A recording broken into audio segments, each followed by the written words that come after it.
आप देख रहे हैं वतन समाचार। मैं हूं मोहम्मद अहमद।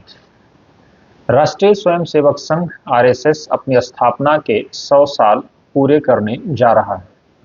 1925 में आरएसएस की स्थापना हुई। अपने दर्शकों को हम बता दें इससे पहले कि हम चीफ जस्टिस बी आर गवाई की माताश्री को जो आरएसएस के प्रोग्राम में आमंत्रित किया गया, उसको लेकर के जो विवाद या जो बखेड़ा खड़ा हुआ है, उस बखेड़े पर हम आए या उस विवाद पर हम आए, उससे पहले अपने दर्शकों को हम बता दें कि आरएसएस से पहले देश में 1885 में कांग्रेस का गठन हुआ। 1886 में पैट्रियाटिक फ्रंट जो सर सैयद और राजा बनारस ने मिलकर के बनाई, और उसके बाद 1906, बहुत लंबा अरसा नहीं होता है, बहुत छोटा सा वक्फा होता है, लगभग 20-21 साल।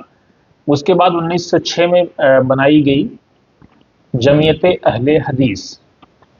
इसमें देश के पहले शिक्षा मंत्री मौलाना अबुल कलाम आज़ाद, देश के जाने माने शिक्षाविद और साथ ही इस्लाम धर्म के एक अथॉरिटी के तौर पर जाने वाले मौलाना सनाउल्लाह अमृतसरी और बहुत सारे लोग जुड़े रहे। उसके बाद गठन हुआ 1906 के बाद। उसी के आसपास जो है मोमिन कॉन्फ्रेंस का गठन हुआ। फिर मजलिस अहरार, खाकसार, सालार और बहुत सारे दूसरे संगठनों का गठन हुआ।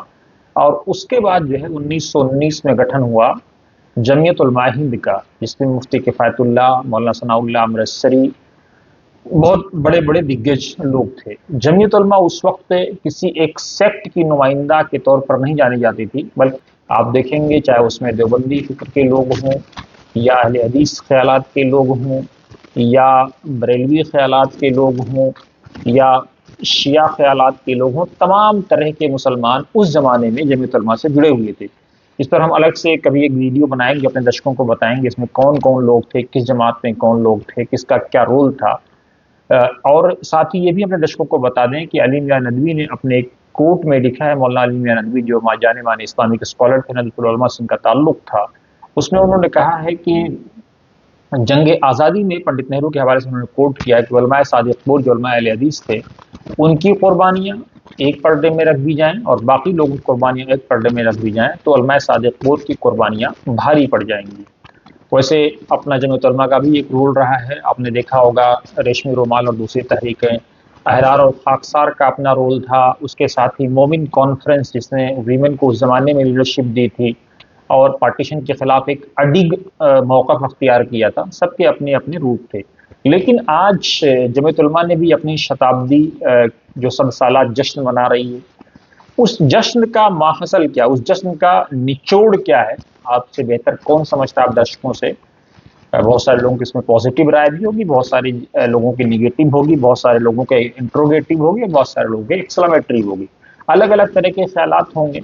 लेकिन जो माइलस्टोन आरएसएस ने तय किया है, जमीयत उलमा पे कोई प्रतिबंध नहीं लगा, जमीयत अहले हदीस पे कोई प्रतिबंध नहीं लगा, अहरार, खाकसार और मोमिन कॉन्फ्रेंस पे कोई प्रतिबंध नहीं लगा। आज़ादी के बाद जिन संगठनों पर प्रतिबंध लगा उनमें से एक जमात इस्लामी और आरएसएस। आरएसएस की स्थापना 27 सितंबर 1925 को दशहरा का दिन था। दशहरा जो एक बड़ा त्यौहार के तौर पे हिंदू समाज में मनाया जाता है, उसका दिन था। और डॉक्टर केशव बलिराम हेडगवार ने उसकी स्थापना की थी। लगभग 17 लोग उस मीटिंग में थे। कुछ लोग साथ चले और कुछ लोगों ने अपनी राहें बदल ली। आरएसएस का क़याम नागपुर में हुआ था। नागपुर में एक जगह है मोहिते का वाड़ा, वहां पर हुआ था। और आरएसएस ने क्विट इंडिया मूवमेंट अपनी आंखों से देखा, देश का विभाजन भी अपनी आंखों से देखा, पार्टीशन, और उसके साथ ही पूरा फ्रीडम मूवमेंट अपनी आंखों से देखा, और इमरजेंसी को भी आरएसएस ने अपनी आंखों से देखा। आरएसएस पर यह भी आरोप लगा कि उसने एक लंबे जमाने तक, लगभग 52 साल तक तिरंगे को एक्सेप्ट नहीं किया। आरएसएस पर यह भी आरोप लगा कि वो तिरंगे को मानता नहीं था, या अच्छा शुगुन या नेक शुगुन नहीं मानता था। आरएसएस पर और कई तरह के आरोप लगे। आरएसएस के बारे में यह भी कहा गया कि देश के जो पहले गृह मंत्री थे सरदार पटेल, उन्होंने आरएसएस पर पाबंदी लगा दी थी। बाद में पाबंदी को हटा लिया गया था। कुछ ऐसे ऐतिहासिक तथ्य हैं, जितना आप पढ़ेंगे उतनी चीजें आपके सामने खुल करके आएंगी। बी आर हेडगेवार जो केशव बलिराम हेडगेवार, डॉक्टर हेडगेवार, जो कांग्रेस से भी जुड़े हुए थे, लेकिन बाद में उन्होंने कांग्रेस से निकल करके, कहा जाता है कि कांग्रेस की नीतियों से, बहुत सारी चीजों से वो संतुष्ट नहीं थे, तो उन्होंने अलग से जो है अपनी एक संगठन बनाई, राष्ट्रीय स्वयंसेवक संघ। और लोग आते गए, कारवां बनता गया। एक जमाना ऐसा था कि आरएसएस को अछूत समझा जाता था। एक वक्त ऐसा आया कि आरएसएस का हर तरफ बोलबाला है, सबको वक्त मिलता है, लेकिन उस वक्त में इंसाफ कौन करता है, जस्टिस कौन करता है, और रूल ऑफ प्रिंसिपल या रूल ऑफ लॉ को कौन फॉलो करता है, वो तारीख उनमें अजर और अमर हो जाता है। तारीख उसको याद करती है, और जो लोग ऐसा नहीं करते हैं, तारीख उनको वैसा याद नहीं करती। ये तारीख पे हम छोड़ देते हैं कि आज आरएसएस जब अपनी शताब्दी के 100 साल पूरे करने जा रहा है, 1 लाख से ज्यादा प्रोग्राम पूरे देश भर में प्रस्तावित हैं।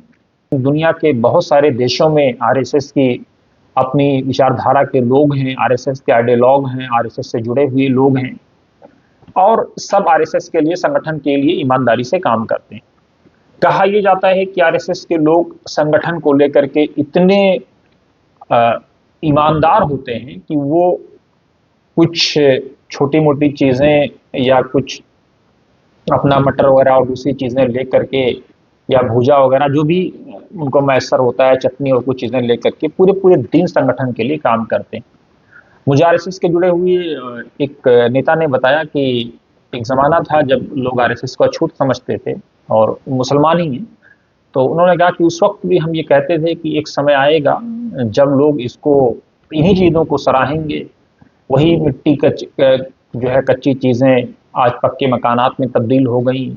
आज आरएसएस का अपना एक रुतबा है। आरएसएस पर यह भी आरोप लगता है कि वो सरकार को चलाता है, हालांकि आरएसएस प्रमुख ने इसको इनकार किया है, या सरकार को पीछे से आरएसएस अपना बैकअप देता है, या ये कहता है कि उसकी इन चीज़ों को माना जाए। लेकिन आरएसएस प्रमुख ने कहा कि वो सरकार चलाने में सक्षम है, हम संगठन चलाने में सक्षम है, हम कभी किसी को गाइड नहीं करते या किसी को कुछ कहते नहीं है, हिदायत नहीं देते। अब आरएसएस के प्रोग्राम में 5 तारीख का जो आरएसएस का प्रोग्राम है, 2 तारीख को जो दशहरा के दिन प्रोग्राम है, वो कहा जा रहा है कि मेन प्रोग्राम है। आरएसएस उसको विजय दिवस के तौर पर मनाता है। उसमें उत्सव, आरएसएस उसको एक उत्सव के शक्ल में मनाता है। और अब जो है, जो आरएसएस का प्रोग्राम है, उसमें उसने chief justice of India B R Gavai, जो सबसे इंपॉर्टेंट पोस्ट है देश के संविधान की रक्षा के एतबार से, उसमें उसने 5 तारीख का जो अमरावती में जो प्रोग्राम प्रस्तावित है, उसमें बी आर गवई साहब, जस्टिस बी आर गवई साहब की श्री माता श्री को आमंत्रित किया है, और उन्होंने न्योता स्वीकार भी कर लिया। जो लोग चीफ गेस्ट हैं उस सूची में इनका नाम भी है।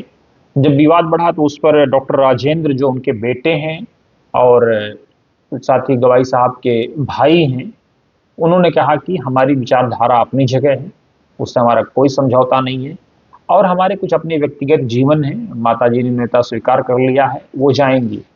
लेकिन यहाँ एक सवाल मैं छोड़े जाता हूँ मुस्लिम संगठनों के लिए, जो बनी, चाहे वो जमीयत अहले हदीस हो 1906 में बनी, चाहे वो जमीयत उलमा हो जो 1919 में बनी, 1905-6 के आसपास जो है मोमिन कॉन्फ्रेंस बनी, मजलिस अहरार, खाकसार और दूसरे संगठन भी बने। क्या जो अपेक्षाएं इनके बुजुर्गों ने की थी राष्ट्र निर्माण के लिए, क्या इन्होंने उसको पूरा किया या नहीं पूरा किया? आज क्या आरएसएस की शताब्दी में उनके लिए मैसेज नहीं है, खबर के पीछे खबर, और खबर में खबर, और खबर ही खबर, क्या उनके लिए नहीं है? ये मैं सवाल छोड़े जाता हूं कि आज जो छोटी छोटी चीजों में मसलक के नाम पर, जात पात और भेदभाव के नाम पर बढ़ जाते हैं, क्या इसमें एक लेसन नहीं है कि आरएसएस ने किन विपरीत परिस्थितियों में अपने आप को, और जब जब आरएसएस पे पाबंदी लगी तब तब वो मजबूत होता गया, उसने अपने आप को सर्वाइवल के लायक बनाया। प्रशंसा जो प्रशंसनीय हो, जो प्रशंसा के लायक हो, उसकी प्रशंसा होनी चाहिए। लेकिन साथ ही ये सवाल मैं छोड़े जाता हूं मुस्लिम संगठनों के लिए, जो उनसे पहले बने थे, उन्होंने कितना अपना काम किया, अपने हिस्से का काम किया, अपने कितने वॉलंटियर्स बनाए राष्ट्र निर्माण के लिए, राष्ट्र सेवा के लिए, कितनी चीजें की जो उनके बुजुर्गों ने, स्वतंत्रता सेनानियों ने, फ्रीडम फाइटर्स ने, क्विट इंडिया मूवमेंट चलाने वालों ने, भारत छोड़ो मूवमेंट चलाने वालों ने, और साथ ही स्वतंत्रता संग्राम चलाने वालों ने जो उनसे अपेक्षा की थी। सवाल का जवाब आप भी दीजिए, खोजिए, और हम भी खोजते हैं। और साथ ही बने रहिए वतन समाचार के साथ।